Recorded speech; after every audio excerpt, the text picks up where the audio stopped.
আসসালামু আলাইকুম, সবাই কেমন আছো? তো আজকে আমি তোমাদেরকে ফিজিক্স ফার্স্ট পেপারের 10 নাম্বার যে চ্যাপ্টারটা আছে সেই 10 নাম্বার চ্যাপ্টারের সবথেকে মোস্ট ভাইটাল যে টপিকটা সেটা হচ্ছে শিশিরাঙ্কের ম্যাথ বা আপেক্ষিক আর্দ্রতার যে ম্যাথগুলো সাধারণত সেই ম্যাথগুলো পরীক্ষায় প্রচুর পরিমাণে আসে। ঠিক আছে? তো আজকের ক্লাস করলে ইনশাআল্লাহ তোমরা একটা সৃজনশীল কমন পাবা। অবশ্যই এইচএসসি 26 ব্যাচ।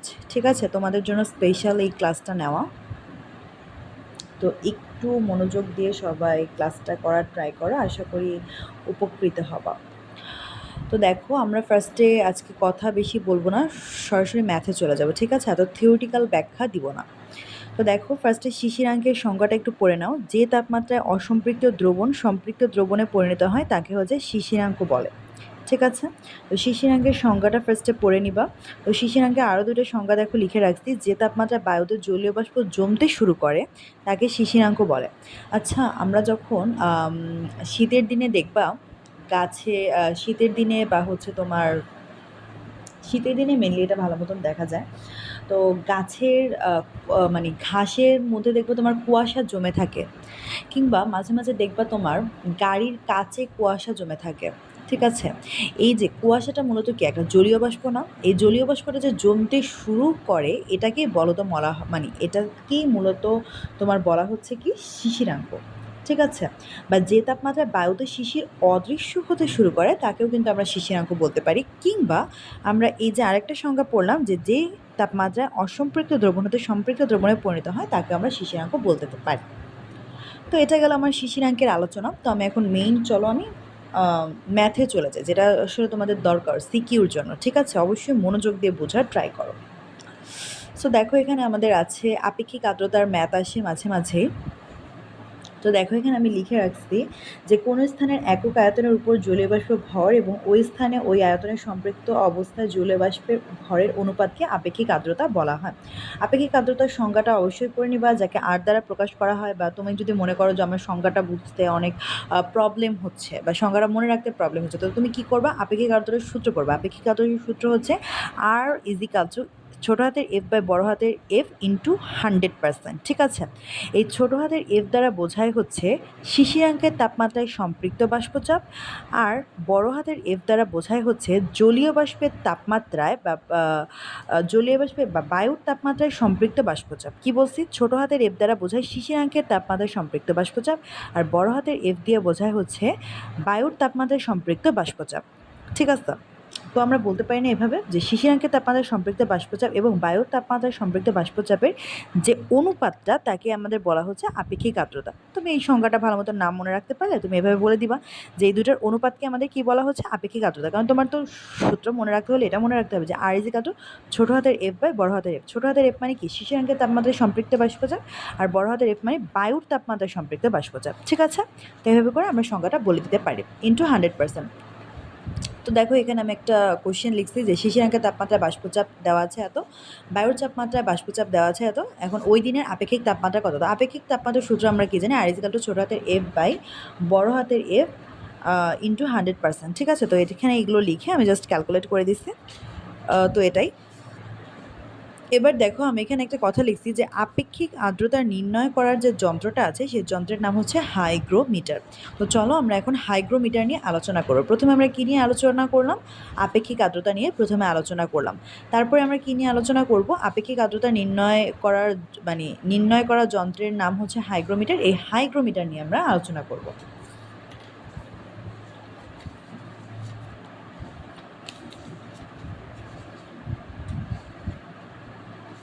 দেখো, এই হাইগ্রোমিটারটা মূলত আমরা তো একটু আগে পড়েই আসছি যে আপেক্ষিক আর্দ্রতা নির্ণয় করার যন্ত্রের নাম হচ্ছে হাইগ্রোমিটার। এই হাইগ্রোমিটারে আর্দ্রতা যদি 50-এর নিচে হলে সে বায়ুটা থাকে আমাদের, আমরা বলবো সেই বায়ুটা হচ্ছে শুষ্ক বায়ু হয়। আর যদি আপেক্ষিক আর্দ্রতা আমাদের 90 থেকে 95-এর উপরে হলে সেটা কোথাও কোথাও বৃষ্টি হয়। এটা আমরা বলবো, মানে আমরা ফার্স্টে বের করার পরে এটা বলতে পারবো। এবং আপেক্ষিক আর্দ্রতা যদি 50-এর উপরে হয় তাহলে আমরা বলবো জলীয় বাষ্পের সম্ভাবনা বেশি, মানে বৃষ্টি হতে পারে, মানে আর্দ্রতা বেশি। ঠিক আছে? আমি হাইগ্রোমিটার যখন যন্ত্রটা আঁকলাম, মানে ধরো তোমাকে আপেক্ষিক আর্দ্রতা বের করে বললো যে কোথায় বৃষ্টি হওয়ার সম্ভাবনা বেশি, তো তোমার অ্যান্সার যদি 50-এর মতো বেরোয়, তাহলে আমরা বলতে পারবো যে অ্যান্সার 50-এর মতো বেরোচ্ছে, তার মানে আমাদের কি জলীয় বাষ্পের সম্ভাবনাটা এখানে বেশি আছে। ঠিক আছে। আচ্ছা দেখো, এখানে আমি এখন হাইগ্রোমিটারের একটা তোমার চিত্র এঁকে রাখছি। এই হাইগ্রোমিটারের চিত্রে দেখো, হাইগ্রোমিটারের চিত্রে কিন্তু আমি দুইটা থার্মোমিটার নিছি। একটা নিচে কি শুষ্ক থার্মোমিটার, আর একটা নিচে হচ্ছে সিক্ত থার্মোমিটার। শুষ্ক থার্মোমিটারকে ধরছি θ1, সিক্ত থার্মোমিটারকে ধরছি θ2, এবং সর্বদাই θ1 কিন্তু θ2 এর থেকে বড় হবে। ঠিক আছে। আর মনে রাখবা, শুষ্ক থার্মোমিটার আরেক নাম হচ্ছে বায়ুর তাপমাত্রা মাপক থার্মোমিটার। ঠিক আছে, শুষ্ক থার্মোমিটার আরেক নাম কি? বায়ুর তাপমাত্রা মাপার থার্মোমিটার। আর এই যে সিক্ত থার্মোমিটার মানে কি? মানে অবশ্যই আর্দ্রভাবে থাকবে। তো একে আর্দ্রভাবে রাখার জন্য একটা হচ্ছে পোলতে ইউজ করা হয়। পোলতে যেটা সবসময় থার্মোমিটারকে ভিজিয়ে রাখে, এটা হচ্ছে একটা পোলতে বা পানি। ঠিক আছে। চিত্র হচ্ছে আমাদের কি হাইগ্রোমিটার। তো আমরা কি কি জিনিস মনে রাখছি? আমরা মনে রাখতেছি হচ্ছে θ1, আমরা মনে রাখতেছি হচ্ছে θ2। ঠিক আছে, এই দুইটা জিনিস মনে রাখবা। আর মনে রাখবে এখানে সর্বদাই হচ্ছে θ1 বড় থাকবে θ2 এর থেকে। ওকে। এবার একটা জিনিস দেখো, এই কয়টা জিনিস তোমরা অবশ্যই মনে রাখবা। এবার দেখো, আমরা শিশিরাঙ্কের তাপমাত্রা, শিশিরাঙ্কের তাপমাত্রাকে প্রকাশ করা হয় থেটা দিয়ে। কি দিয়ে প্রকাশ করা হয় শিশিরাঙ্কের তাপমাত্রাকে? থেটা দিয়ে প্রকাশ করা হয়। তো থেটা ইজিক্যাল টু কি? θ1 মাইনাস থেটা, মানে এই যে জিটা দেখতে পাচ্ছ না, এটাকে বলা হয় হচ্ছে গ্লেসারের উৎপাদক। ঠিক আছে। তো একটা মানে একটা সূত্রের সাহায্যে আমরা শিশিরাঙ্কের তাপমাত্রা বের করতে পারি। সেই সূত্রটা হচ্ছে θ1 মাইনাস থেটা ইজিক্যাল টু জি ইন্টু θ1 মাইনাস θ2। তো এখান থেকে তুমি থেটার মান, থেটা ইজিক্যাল টু তাহলে কী দাঁড়ায়? θ1 মাইনাস জি ইন্টু θ1 মাইনাস θ2। তো এই থেটা মানে কি বোঝাচ্ছে? থেটা মানে হইতে আমাদের শিশিরাঙ্কের তাপমাত্রা। তো এই শিশিরাঙ্কের তাপমাত্রা আমাদের মাঝে মাঝে প্রশ্নে আসে যে শিশিরাঙ্কের তাপমাত্রা বের করো, তো তখন কিন্তু আমাদের এই সূত্রটা কাজে লাগবে। ঠিক আছে। তো শিশিরাঙ্কের তাপমাত্রা বের করার সময় আমার শুষ্ক থার্মোমিটার লাগতেছে, সিক্ত থার্মোমিটার লাগতেছে, কারণ θ1 θ2, আর একটা গ্লেসারের উৎপাদক লাগতেছে। আর অলওয়েজ মনে রাখবা যে গ্লেসারের উৎপাদকটা সবসময় বায়ুর তাপমাত্রায় হয়। মনে করো, আমরা তো জানি শুষ্ক থার্মোমিটার আরেক নাম হচ্ছে বায়ুর তাপমাত্রা মাপক থার্মোমিটার। তো মনে করো প্রশ্নে দেওয়া থাকলো যে বায়ুর তাপমাত্রা মাপক থার্মোমিটার বা শুষ্ক থার্মোমিটারের গ্লেসারের উৎপাদক এত, ধরো 3.5, আর হচ্ছে এখানে আসলে হচ্ছে মনে করো তোমার কি বলে এটাকে, যে সিক্ত থার্মোমিটারের তোমার গ্লেসারের উৎপাদক হচ্ছে কোনো একটা মান দেওয়া। ঠিক আছে। তখন তোমাকে যেটা করতে হবে, শুষ্ক থার্মোমিটার বা বায়ুর তাপমাত্রা নির্দেশক যে থার্মোমিটারটা আছে সেটা কিন্তু তোমাকে ব্যবহার করতে হবে গ্লেসারের উৎপাদক হিসেবে। কারণ ম্যাথে অলওয়েজ সেই মানটাই কার্যকর হয়। জি অথবা গ্লিসারের উৎপাদক সবসময় বায়ুর তাপমাত্রায় হবে বা হচ্ছে শুষ্ক থার্মোমিটারের তাপমাত্রায় হবে। ঠিক আছে। কখনোই সিক্ত থার্মোমিটারের গ্লেসারের উৎপাদকের মানটা আমরা নিব না। এবার আসলে দেখো, আমি একটা এখানে কোশ্চেন লিখছি যে শুষ্ক এবং সিক্ত থার্মোমিটার পার্ট যথাক্রমে এত এত, গ্লেসারের উৎপাদক দেওয়া হচ্ছে 1.61 হলে শিশিরাঙ্কের তাপমাত্রা এখানে নির্ণয় করতে বলছে। তো শিশিরাঙ্কের তাপমাত্রার সূত্র তো আমরা জানি, শিশিরাঙ্কের তাপমাত্রা মানে কি থেটা দ্বারা নির্দেশ করা হয়। তো আমরা প্রথমে একটা সূত্র জানি, তো এই সূত্র থেকে আমরা থেটা মানি জানি, আমরা থেটা মানি শিশিরাঙ্কের তাপমাত্রা। তো থেটার মানটা বের করবা, দেখবা থেটার মান কত আসে। এই তো তাহলে মানে আমি থেটার মানটা বের করতে পারলাম। ঠিক আছে। আর এইখানে দেখো গ্লেসারের উৎপাদক কিন্তু একটাই দেওয়া, তো গ্লেসারের উৎপাদক একটা দেওয়া থাকলে সেটাই দিবা। ঠিক আছে। বাট যদি তোমার এরকম দেওয়া থাকে যে এই যে এখানে যেটা বলছিলাম যে শুষ্ক থার্মোমিটার থাকলো, সিক্ত থার্মোমিটার থাকতো, তো তখন আমার শুষ্ক থার্মোমিটারটা নিতে হবে। কারণ আমরা জানবো অলওয়েজ গ্লেসারের থার্মোমিটার মানে অলওয়েজ বায়ুর তাপমাত্রা বা শুষ্ক থার্মোমিটারের যে তাপমাত্রা আছে সেটাই ব্যবহার করা হয়। ওকে। আচ্ছা ঠিক আছে, গেল। এবার এই ম্যাথটা একটু ভালো করে বোঝার ট্রাই করো, কারণ এই ম্যাথগুলো আসার সম্ভাবনা অনেক বেশি। তো এই ম্যাথগুলো একবার যদি তুমি ভালো মতন পারো তাহলে কিন্তু তোমার 7 মার্ক কমন। ঠিক আছে। তোমার এই চ্যাপ্টারে থেকে তোমার 10-এ 10 ওঠানো অনেক বেশি সহজ। ঠিক আছে। ওকে। তো দেখো কোশ্চেন, আর কখর জন্য কিন্তু আমি বিগত লেকচার আগেই করাই আসছি। স্বাধীনতার মাত্রা টাত্রা, তারপরে হচ্ছে তোমার গড়মুক্ত পথ। ঠিক আছে। তারপরে বর্গমূলীয় গড়, বর্গবেগ, তারপরে আদর্শ গ্যাস, বাস্তব গ্যাস, কিছু অনেকগুলো থিওরিটিক্যাল লেকচার কিন্তু আমি আগেই নিয়ে রাখছিলাম। ওকে।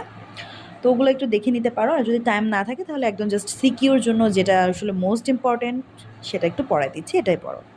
দেখো শুষ্ক ও সিক্ত থার্মোমিটার পাঠ যথাক্রমে আমি এত নিচ্ছি, এত দেওয়া আছে কোশ্চেন, এত দেওয়া আছে, বলছে জি ইজিক্যাল টু এত হলে শিশিরাঙ্কের তাপমাত্রা ফার্স্টে নির্ণয় করতে বলছে।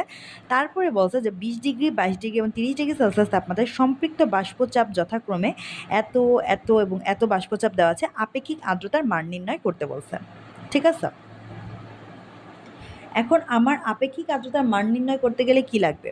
প্রথমে আমরা আপেক্ষিক আর্দ্রতা নির্ণয় সূত্র কিনে যাই, আর ইজিক্যাল টু ছোট হাতের এফ বাই বড় হাতের এফ। ছোট হাতের এফ মানে কি শিশিরাঙ্কের তাপমাত্রায় সম্পৃক্ত বাষ্পচাপ, আর বড় হাতের এফ মানে হচ্ছে বায়ুর তাপমাত্রায় সম্পৃক্ত বাষ্পচাপ। ঠিক আছে, তো বড় হাতের এফ মানে যেহেতু বায়ুর তাপমাত্রায় সম্পৃক্ত বাষ্পচাপ, তো বায়ুর তাপমাত্রায় সম্পৃক্ত বাষ্পচাপটা মানে কি বলতো? একটু আগে কিন্তু বলে আসছি যে বায়ুর তাপমাত্রা বাষ্পচাপ যা, বা বায়ুর তাপমাত্রা যেটা শুষ্ক থার্মোমিটারও ঠিক সেম জিনিস। তো এইখানে এফ মানে যেহেতু আমরা জানি বায়ুর তাপমাত্রায় সম্পৃক্ত বাষ্পচাপ, তো এই যে আমাদের শুষ্ক থার্মোমিটারের যে বাষ্পচাপটা দেওয়া আছে কত ডিগ্রি সেলসিয়াস, 30 ডিগ্রি সেলসিয়াস। আর 30 ডিগ্রি সেলসিয়াসের জন্য বাষ্পচাপ দেওয়া আছে কত? 40 মানে মিলিমিটার পারদচাপ। ঠিক আছে, তো আমি কিন্তু এখানে 40 মিলিমিটার পারদচাপ লিখতে পারবো, বাট এই যে ছোটো হাতের এফটা মানে হচ্ছে শিশিরাঙ্কের তাপমাত্রায় সম্পৃক্ত বাষ্পচাপ। আচ্ছা আমাকে একটা কথা বলো তো, শিশিরাঙ্কের তাপমাত্রাটাই তো আমি জানি না, তাহলে আমি শিশিরাঙ্কের তাপমাত্রায় সম্পৃক্ত বাষ্পচাপটা কেমনে বের করব? তো আমাকে আগে ফার্স্টে আইডেন্টিফাই করতে হবে, বা আমাকে আগে ফার্স্টে বের করতে হবে শিশিরাঙ্কের তাপমাত্রাটা, তাই না? তো আমি আগে প্রথমে শিশিরাঙ্কের তাপমাত্রা বের করবো। তো শিশিরাঙ্কের তাপমাত্রাটা আমি, দেখো এখানে যে ডাটা দেওয়া আছে উপরোক্ত প্রশ্নে ঠিক সেম ডাটা দেওয়া ছিল দেখে কিন্তু আমি সরাসরি শিশিরাঙ্কের তাপমাত্রা 20.34 ডিগ্রি সেলসিয়াস বসাই দিচ্ছি, বাট তোমরা আগে এটা ভালো মতন বের করে নিবা। ঠিক আছে, এই দুইটা ম্যাথ এক ছিল দেখে এটা বসাই নিচ্ছি। তো আমরা প্রথমে শিশিরাঙ্কের তাপমাত্রা বের করছি। এখন শিশিরাঙ্কের তাপমাত্রা বের করলাম, বাট আমার লাগবে কি? আমার লাগবে হচ্ছে তোমার শিশিরাঙ্কের তাপমাত্রায় বাষ্পচাপটা আমার লাগবে। ঠিক আছে, তো দেখো এখানে শিশিরাঙ্কের তাপমাত্রা আমার বেরোচ্ছে 20.34 ডিগ্রি সেলসিয়াস। তো দেখো তো এখানে আমার যতগুলো তাপমাত্রা দেওয়া আছে, 20 ডিগ্রি সেলসিয়াস তাপমাত্রায় বাষ্পচাপ দেওয়া আছে, 22 ডিগ্রি সেলসিয়াস তাপমাত্রায় বাষ্পচাপ দেওয়া আছে, 30 ডিগ্রি সেলসিয়াস তাপমাত্রায় বাষ্পচাপ দেওয়া আছে, বাট দেখো তো কোথাও কিন্তু আমার 20.34 ডিগ্রি সেলসিয়াস তাপমাত্রায় বাষ্পচাপ দেওয়া নেই। তার মানে কি আমি শিশিরাঙ্কের তাপমাত্রায় বাষ্পচাপকে আমি বের করতে পারতেছি না। তাহলে দেখো আমি কিন্তু একটা জিনিস খেয়াল করো তো, এখানে যে 20.34 আছে, বাট এখানে কিন্তু তোমার 20 ডিগ্রি সেলসিয়াসের জন্য বাষ্পচাপ দেওয়া আছে, বাট 0.34 জন্য কিন্তু তোমার বাষ্পচাপ দেওয়া নাই। তো আমার যেটা করতে হবে সবসময় মনে রাখবা যে শিশিরাঙ্কের তাপমাত্রা বা কোনো কিছুর বাষ্পচাপ বের করতে হলে আমাদের যতটা তাপমাত্রা দেওয়া থাকে আমি দেখব তার কাছাকাছি আর অন্য কোনো তাপমাত্রা আছে নাকি, তো ওইটা থেকে সেটার বিয়োগ দিব। ঠিক আছে, মনে করো 20, এখানে আছে 20 ডিগ্রি, 22 ডিগ্রি। ঠিক আছে, আর শিশিরাঙ্কের তাপমাত্রা 20.34 ডিগ্রি। তো আমার এখন যেটা করতে হবে, এখানে পয়েন্টের পর অনেক মানে একটা সংখ্যা আছে, এই সংখ্যাটুকের জন্য তো আমার আলাদা একটু তাপমাত্রা, মানে আলাদা একটু আপেক্ষিক আর্দ্রতার দরকার, তাই না? বা আলাদা একটু সম্পৃক্ত বাষ্পচাপ বের হবে। তো আলাদা একটু সম্পৃক্ত বাষ্পচাপটা বের করার জন্য আমার অনেকগুলো কাহিনী করতে হবে। তো কাহিনীর মধ্যে প্রথমে যেটা করতে হবে সেটা হচ্ছে এখানে যে সংখ্যাটা থাকবে, এখানে দেখো 20 এবং 22-এর মাঝখানে 20.34 ডিগ্রি সেলসিয়াস, তাই লেখার প্রয়োজন নাই সিকিউতে, বাট আমরা এটা একটা ট্রিক্স হিসাবে নিব যে 20.34টা তো আমার 20 আর 22-এর মধ্যে হয় না সংখ্যাটা, তো সেই জন্য আমি এখানে 22 থেকে 20 হচ্ছে আমি বিয়োগ করব, যাতে আমি 0.34 ডিগ্রি সেলসিয়াসটা আমি বের করতে পারি। ঠিক আছে, তো দেখো এখানে 22 থেকে আমি 20 বিয়োগ করলাম, 20 ডিগ্রি সেলসিয়াস বা 22 থেকে 20 বিয়োগ করলে কত? 2 ডিগ্রি সেলসিয়াস তাপমাত্রায় সম্পৃক্ত বাষ্পচাপ হচ্ছে 28 - 18 মিলিমিটার পারচাপ। অতএব 1 ডিগ্রি সেলসিয়াস তাপমাত্রায় সম্পৃক্ত বাষ্পচাপ, অতএব 0.34 ডিগ্রি সেলসিয়াস তাপমাত্রায় হচ্ছে আমার সম্পৃক্ত বাষ্পচাপ কত বের হলো? 10/2 ইন্টু তোমার, তারপরে হচ্ছে তোমার এই যে 0.34 ডিগ্রি সেলসিয়াসটা আছে, এই 0.34 ডিগ্রি মিলিমিটার পারচাপটা তুমি লিখলাম। লেখার পর তুমি হচ্ছে অ্যান্সারটা বের করলা। এবার আমাকে বলো তো আমার কিসের অ্যান্সার বেরোয়েছে? 0.34 ডিগ্রি সেলসিয়াস তাপমাত্রার জন্য আমার সম্পৃক্ত বাষ্পচাপ বেরোয়েছে। আর শিশিরাঙ্কের তাপমাত্রা মোট কত ছিল? 20.34 ডিগ্রি সেলসিয়াস। তো 20 ডিগ্রির জন্য তো আমরা জানি 20 ডিগ্রি সেলসিয়াস মানে 18 মিলিমিটার পারচাপ। তো এই যে শিশিরাঙ্কের তাপমাত্রা 20.34, তো 20-এর জন্য ছিল হচ্ছে 18, আর এই যে 0.34-এর জন্য আমরা কত বের করলাম? 1.7। তো এখানে 1.7 লিখে এখানে 19.7, তার মানে আমার শিশিরাঙ্কের জন্য তাপমাত্রাটা বের হলো। আর বায়ুর তাপমাত্রার জন্য তো আমরা আগেই বের করলাম, জাস্ট এখানে অ্যান্সার বসায় দাও। এফ এর মান কত বেরোলো? 19.7 বের করলাম। আর বড় হাতের এফ হচ্ছে 40 বেরোলো, 40 লিখে দিবা, মানে এটা তো আমরা বের করছি একটু আগে, দেন হচ্ছে এটা আমার অ্যান্সার। তো দেখো আমরা বলছিলাম যেহেতু আপেক্ষিক আর্দ্রতা 50-এর যদি কম হয় তাহলে হচ্ছে আমাদের আবহাওয়াটা কি থাকবে, শুষ্ক থাকবে। তো দেখো এখানে আবহাওয়াটা কি হয়েছে, 49.25 হয়েছে, তার মানে আবহাওয়াটা শুষ্ক। এটা আমরা কোথায় পাইছি, এখানে কিন্তু পাইছিলাম যে আপেক্ষিক আর্দ্রতা 50-এর নিচে হলে কি হবে, বায়ুটা হচ্ছে আমাদের শুষ্ক হবে। ঠিক আছে, ওকে, তো এটাই। তো চলো আমরা পরবর্তী পড়ায় চলে যাই। অবশ্যই কিন্তু পড়াটা ভালো মতন বুঝতে হবে, যদি তোমরা একবার না বুঝো তাহলে হচ্ছে করে কি বলে এটাকে, মানে ভিডিওটা পজ করে বারবার ভালো মতন দেখো। বাট অবশ্যই কালকে এই আমার মানে যে দেখতে পাচ্ছ এইচএসসি ব্যাচ, তুমি 26 হও, 27 হও, 28 হও, নো ম্যাটার, বাট এই ম্যাথগুলো প্রচুর ইম্পর্টেন্ট। তো অবশ্যই ভিডিওটা ভালো মতন দেখো, ঠিক আছে, পজ করে করে দেখো, বাট শিখতে হবে। বিশেষ করে তোমরা যারা এইচএসসি 26 আছো, কবে এক্সাম তোমাদের? তোমাদের তো মনে হয় আজকে, যাই হোক, তোমাদের আর একদিন টাইম আছে হাতে, তারপরে তোমাদের এক্সাম। তো অবশ্যই এটা হচ্ছে তোমাদের মিস করা যাবে না কোনো মতে, ঠিক আছে। ওকে, বেশি কথা না বাড়িয়ে আমি আবার কাজ শুরু করতেছি। তো এখানে দেখো, এখানে আমাদের বলছে 12 ডিগ্রি সেলসিয়াস তাপমাত্রা আপেক্ষিক আর্দ্রতা, মানে আমাদের দেওয়া আছে এত, এবং বাষ্পের চাপ, সম্পৃক্ত বাষ্পের চাপ দেওয়া আছে এত, বলছে শিশিরাঙ্কের তাপমাত্রায় বের করতে বলছে হচ্ছে এটা কত। ওকে, ঠিক আছে। তো এখানে এফ এর মান বের করতে বলছে, এটা যাই হোক, এটা পারা যাবে। এবার দেখো এই কোয়েশ্চেনটা দেখো, যে শিশিরাঙ্ক দেওয়া আছে আমাদের 10.5 ডিগ্রি সেলসিয়াস, বায়ুর তাপমাত্রা আমার দেওয়া আছে, আমাদের দেওয়া আছে কত, 19.4 ডিগ্রি সেলসিয়াস। আপেক্ষিক আর্দ্রতা কত? খুবই একটা ট্রিকি কোশ্চেন, কিন্তু ভালো মতন খেয়াল করো তো কী বলা আছে। আচ্ছা, আপেক্ষিক আর্দ্রতা বের করতে গেলে আমাদের মূলত কী লাগে, আমরা আগে সেটা দেখি। আর ইজিকাল টু কী লাগে, ছোটো হাতের এফ বাই বড় হাতের এফ গুণ 100%, এটা লাগে না? ছোটো হাতের এফ মানে হচ্ছে আমাদের শিশিরাঙ্কের তাপমাত্রায় বাষ্পচাপ, সম্পৃক্ত বাষ্পচাপ, আর এফ মানে হচ্ছে আমাদের বায়ুর তাপমাত্রায় সম্পৃক্ত বাষ্পচাপ। ঠিক আছে, এফ মানে কি, এফ মানে হচ্ছে শিশিরাঙ্কের তাপমাত্রায় সম্পৃক্ত বাষ্পচাপ, আর ছোটো হাতের এফ মানে হচ্ছে বায়ুর তাপমাত্রায় সম্পৃক্ত বাষ্পচাপ। আচ্ছা, আমাকে একটা কথা বলো তো, এই যে শিশিরাঙ্কের তাপমাত্রায় সম্পৃক্ত বাষ্পচাপ আর এই যে বায়ুর তাপমাত্রায় সম্পৃক্ত বাষ্পচাপ, এই যে দুইটা বাষ্পচাপ যে আমরা দেখতে পাচ্ছি, তো এই দুইটা বাষ্পচাপ তো আমাদের আপেক্ষিক আর্দ্রতা বের করতে গেলে লাগবে। বাট এখানে দেখো বলা আছে শিশিরাঙ্কের তাপমাত্রা দেওয়া আছে 10.5 ডিগ্রি সেলসিয়াস। বাট দেখো এই 10.5 ডিগ্রি সেলসিয়াসের জন্য কিন্তু কোনো বাষ্পচাপ দেওয়া নেই, বাষ্পচাপ দেওয়া আছে 10 ডিগ্রি সেলসিয়াসের জন্য। আবার দেখো এখানে আমরা জানি এফ মানে হচ্ছে আমাদের বায়ুর তাপমাত্রা আপেক্ষিক বাষ্পচাপ, বায়ুর তাপমাত্রা দেওয়া হচ্ছে 19.4 degree Celsius. But 19.4 degree Celsius তো আমার লাগবে না, আমার লাগবে হচ্ছে 19.4 ডিগ্রি সেলসিয়াসের জন্য বাষ্পচাপ লাগবে।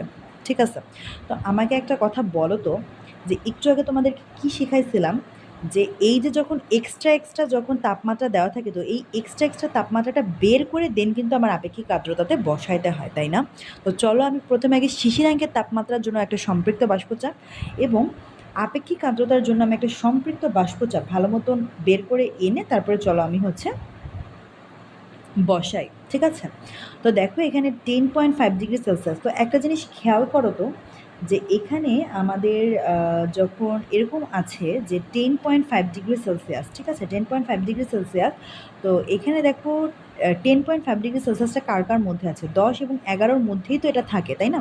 তো 11 মাইনাস 10 ডিগ্রি সেলসিয়াস বা 1 ডিগ্রি সেলসিয়াস মানে তাপমাত্রায় বাষ্পচাপ, এটা থেকে এটা মাইনাস করবো।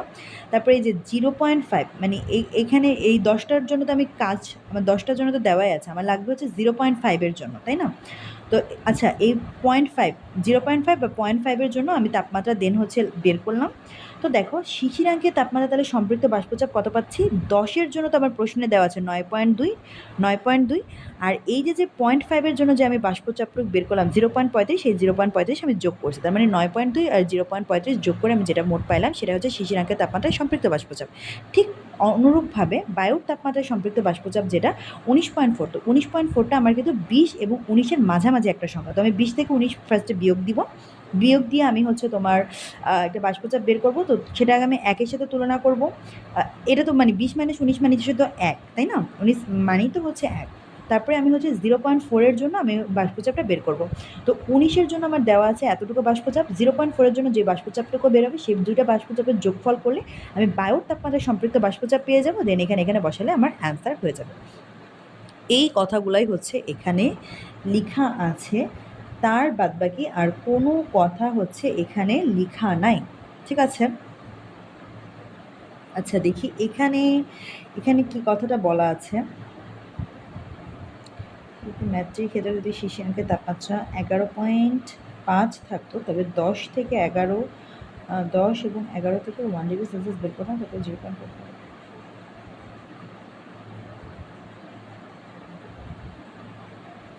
আচ্ছা ঠিক আছে, সেম কথায় লেখা আছে, আমি আবার একটু রিপিট করছি হয়তো।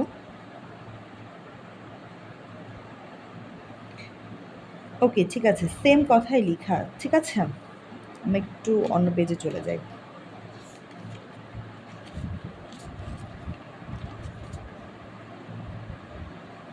আচ্ছা দেখো, এই একটা ম্যাথ বুঝে গেলে তোমার আর কোনো কিছু বুঝতে হবে না। এই ম্যাথেরও প্রসেসিংটা একদম সেম। প্রথমে এখানে যেটা করা লাগবে সেটা হচ্ছে আমাকে শিশিরাঙ্কের তাপমাত্রা বলে দিছে। তো শিশিরাঙ্কের তাপমাত্রা বলে আমাদের শিশিরাঙ্কে যে 11 থেকে 10 আর 11-র মধ্যে আছে 10.5 ডিগ্রি সেলসিয়াস। তো এটা আমি তো বের করতেই পারছি, কোনো সমস্যা নেই। বাট আমাকে দেখো এখানে কিন্তু বড় হাতের যে এফটা আছে সেই এফটা কিন্তু আমাকে বলে দিছে কি দেখো তো, এখানে এফটা হচ্ছে আমার দেওয়া নাই। আচ্ছা এফটা দেওয়া নাই তার মানে কি আমাকে হচ্ছে আগে ফার্স্টে তাপমাত্রাটা জানতে হবে, তাই না? বায়ুর তাপমাত্রাটা। বাট লিখা আছে যে একটি সিলিন্ডারের অনেক কিছু দেওয়া আছে, তো ওখান থেকে আমার ফার্স্টে তাপমাত্রাটা বের করতে হবে। দেখো পি ফিজিক্যাল টু এনআরটি সূত্র দিয়ে আমি তাপমাত্রাটা ফার্স্টে বের করছি। তো আমি তাপমাত্রাটা বের করলেই না বুঝতে পারছি যে হচ্ছে আমার বায়ুর তাপমাত্রাটা আসলে কি। তো তাপমাত্রা না জানা থাকলে তো কখনো বাষ্পচাপ জানা যাবে না। তো এইভাবে করে আমি ফার্স্টে তাপমাত্রাটা বের করে দেন আমি বাষ্পচাপটা বের করছি। তো এটাই। তো প্রথমে আমি বাষ্পচাপটা বের করলাম, মানে বায়ুর তাপমাত্রায় আমি সম্পৃক্ত বাষ্পচাপ বের করলাম। তারপরে শিশিরাঙ্কের তাপমাত্রায় আমি সম্পৃক্ত বাষ্পচাপটা তো বের করা ইজি। প্রথমে এটা একটু ট্রিকি আছে, দেন তোমার অ্যান্সার, ঠিক আছে? তো এই চ্যাপ্টারটা কিন্তু তোমার অনেক বেশি সহজ, আর এই টাইপের সৃজনশীল তোমাদের খুব বেশি দিচ্ছে ইদানিং, বা দেয় সাধারণত, এই টাইপের সৃজনশীল দেয়। তো আশা করি এটা কেউ স্কিপ করবা না।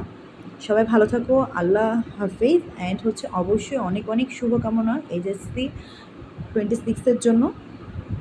তোমরা অনেক বছর পরে হচ্ছে ফুল সিলেবাস দিয়ে এক্সাম দিচ্ছ। তো অনেকের এক্সাম আবার মোটামুটি খারাপ হচ্ছে, বা হচ্ছে অনেক কনফিউজিং কাজ করতেছে যে হচ্ছে এমসিকিউ কয়টা হয়েছে, সিকিউ কয়টা হয়েছে। তো এগুলো নিয়ে কোনো টেনশন করবো না, সামনে যা আছে সেটার দিকে ফোকাস করো, ঠিক আছে? দেখবে এমনি এমনি ইনশাল্লাহ রেজাল্ট আমাদের সবার ভালো হবে। ওকে, তো সবাই ভালো থাকো, নিজের খেয়াল নাও, সুস্থ থাকো, আল্লাহ হাফেজ।